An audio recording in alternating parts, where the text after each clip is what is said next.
I'm Dana Denha, and you're watching FYI. There are all kinds of mom and pop shops to peruse around the area. Find out more about one shop catching eyes in the Carytown district. Since December 2015, Spun has been enticing many with yarns of all colors and textures. We have some yarn that is very sheepy and woolly and breed specific. Most of that is sourced and processed here in the United States. And I would say that that sort of falls into one category, and that's what I really like to work with. We have a lot of hand-dyed and kettle-dyed yarn, and I try to get a lot of different things in and have different things in the shop all the time. Carol Sickman had a dream to create a one-of-a-kind shop for knitters and crocheters in Ann Arbor. Creating a place that's brought in yarns that sort of had a connection to the land, that weren't all mass-produced, that had minimal processing, that were sourced especially from small places and from as much Michigan yarn as we could carry. Spun caters to all clientele with classes available for any ability. We have a lot of beginning level classes in knitting and crochet, and then from there we move into sort of more specific things that are designed either to advance like a crafter skill in a specific area, to teach a new skill, or that are slightly more advanced. Stay tuned, and we'll be back shortly with more news and information.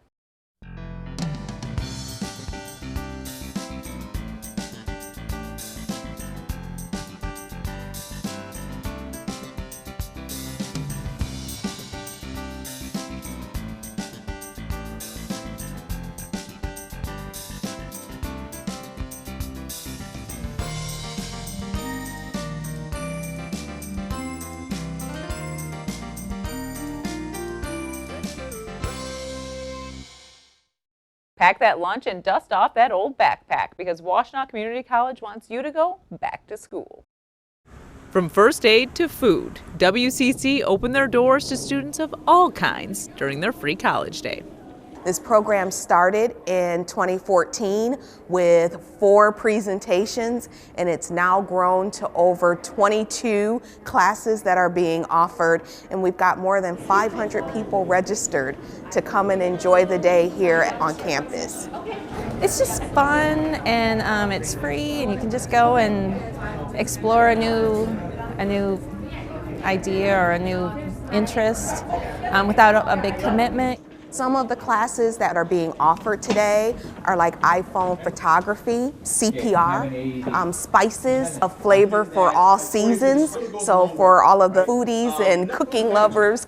WCC wants the community to have the college experience, albeit for a day, a full term, or even a degree.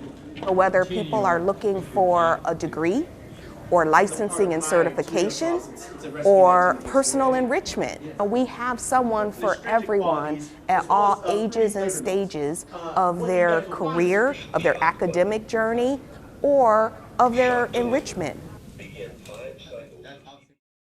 Join WCC for Free College Day on Sunday, September 24th, along with another popular event, Cars and Bikes on Campus. For more, visit wccnet.edu. The Ann Arbor Farmers Market is in full bloom. Learn all the tips for shopping locally from a market insider in this month's City Roundup in 60.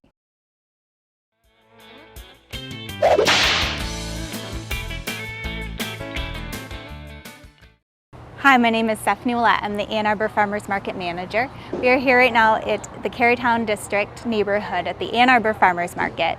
Ann Arbor Market has been around since 1919 and is over 98 years old. So I really encourage you to come out and visit us this summer. We are open year-round, Saturdays and Wednesdays from 7 a.m. to 3 p.m. Right now we have so much local produce that's fresh, local, and all of our vendors grow their own products. You can find vegetables here, but you can also find artisans, you can find bread, meat, cheese, crafts. Stop in our office and you can swipe your credit card to receive market bucks and market money to spend. Also, if you have an EBT or bridge card, we can give you market money to spend here with that, plus double your bucks for free with our Double Up Food Buck program. Come take a look. We have corn, heirloom tomatoes, things you won't be able to find in the store right now. It's so fresh. Visit us at a2gov.org/market. Two girls from Manchester are making their mark on the world, and their hard work and dedication even got the governor to take notice. Sisters in vision and hearing advocates, these girls are on a mission to save lives in the event of an emergency. Welcome Lilly and Abby Diuble, 2017 Youth Volunteers of the Year. Welcome to the show, ladies. Thank you. Thank you. So can we start with, Lilly, your story, because you have vision and hearing impairments, and how did that start? You were a baby? Yeah. I got hearing aids when I was 6 months old, and my vision started getting worse when I was 3, and we've just kind of built on that. We started fundraising and stuff because we didn't want me to go blind, because you don't ever want that to happen. So we decided to make a fundraising team. We call it Lilly's Friends. And we help the Foundation Fighting Blindness raise money for research and to spread the word about all these diseases, because you never really hear about them. And do you have like a specific disease that causes these? My doctors think that I have Usher syndrome, but they haven't found like the genes to actually diagnose it. So they're going back on RP, which is retinitis pigmentosa, or Usher syndrome. So they're not really sure. And you have hearing aids in both of your ears. Yes. And obviously you're wearing glasses, but have you had to have surgeries then? I have a lazy eye for my right eye because I have no vision in it. And I got surgery for my right eye, so then it would correct the lazy eye. And so I currently wear glasses most of the time, and I have contacts that I wear sometimes. So, yeah. And then, Abby, why don't you tell us a little bit about something happened to your home that caused you guys to kind of take notice that Lilly needed a little bit more help if there was an emergency? So a tornado hit my house a couple of years ago, and I realized then that people like Lilly are very vulnerable in a situation like weather or a fire, and that really put a damper on our summer. But that whole summer, I looked up. It's something for your bed. Like a weather alarm system. Yeah. There's something that goes under your pillow, and it alerts and notifies people. The light is so bright that even like blind people can see it. And it's really loud that most of the time people can hear it. Then it also shakes. There's something that rattles and shakes, so it'll shake your head basically, and it'll be able to wake you up in a fire, carbon monoxide, and weather. So it somehow works with like an emergency alert system, or? Yeah, it has this transmitter that goes to the weather report from like kind of like the radio. Yeah. And it syncs into there, and it syncs to this the shaker that speaks to itself to tell it that something's wrong.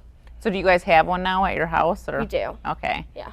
And you just turn your hearing aids off when you go to sleep at night? Yeah, I take my hearing aids out because, it's like waste of battery and stuff like that. Yeah.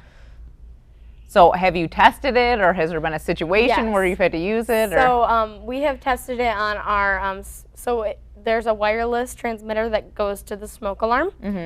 And so on your smoke alarm, you can press the button to test it. And just by the noise of it, that transmitter on it collects the noise to it and sends off an alert to the bed shaker, so that it'll start shaking the bed. Is it jarring? So they all talk to each other. Yeah. Yeah. So I'm assuming you like laid in the bed to kind of see. Yeah. And it woke you up. Well, you were awake probably when you tested it. But yeah.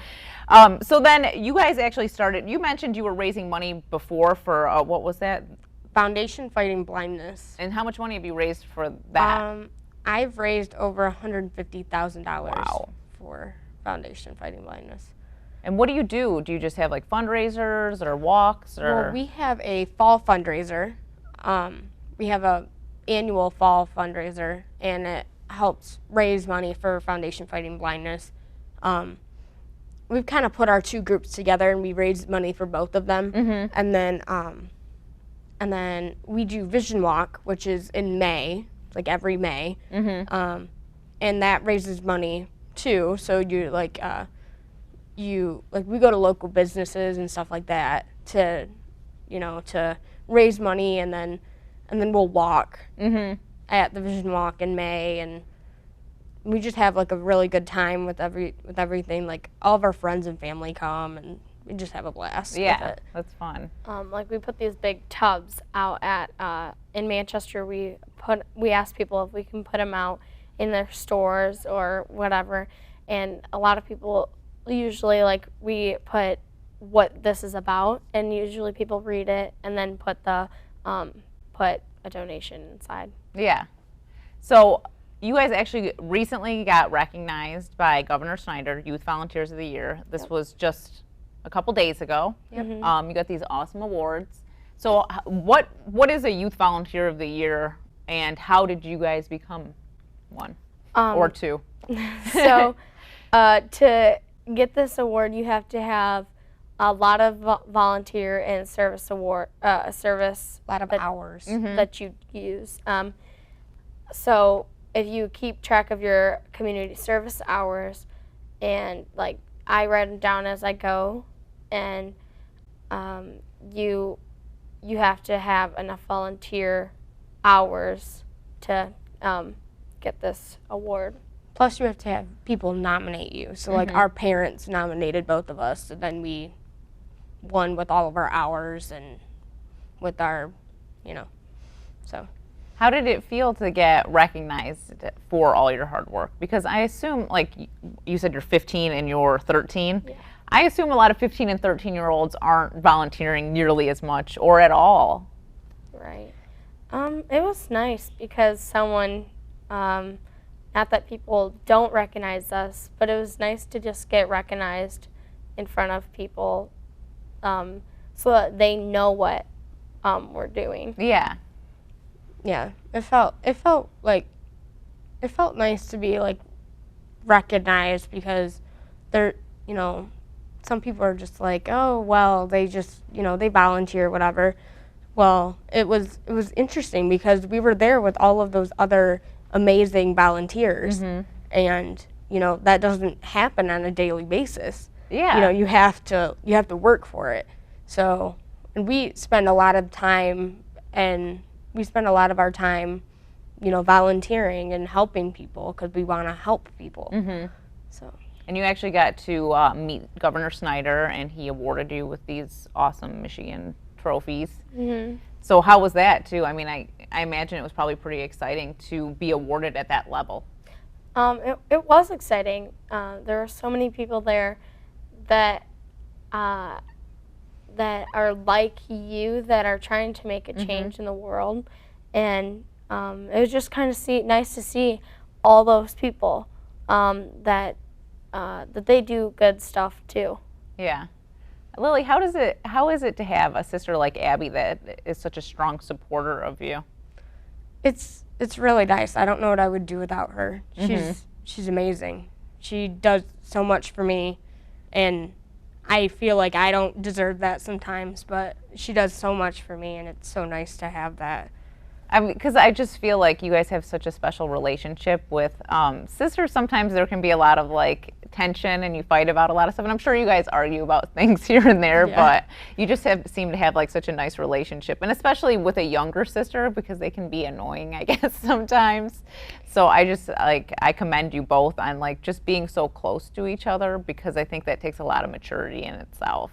Thank you. And before we go, do you have any plans or hopes for the future with your fundraising? And so for my hope for my device to get out is that I hope that that it does get out to more people, so that when something happens, that they can be safe. Because that we wouldn't wish that on our worst enemy. That was such a like a hard spot. Lily was in a bunk bed. We both had bunk beds, and it was really hard for my mom to wake her up. I can't even imagine how scary that would have been at the time. It was very scary. Yeah. Lily, do you want to add on to any hopes for the future, or? Well, I hope that we can spread our word. We can spread the word about, you know, blinding eye diseases and stuff like that, because that's awful. To me, that's awful. And I have friends that are blind, and they can't, you know, they ask you what you see, okay? Yeah. Well, what you see is different for each person.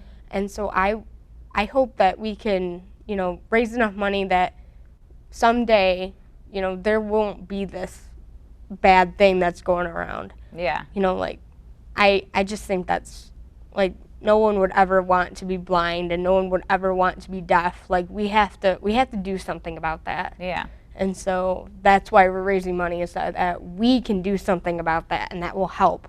Each little bit will help in the long run.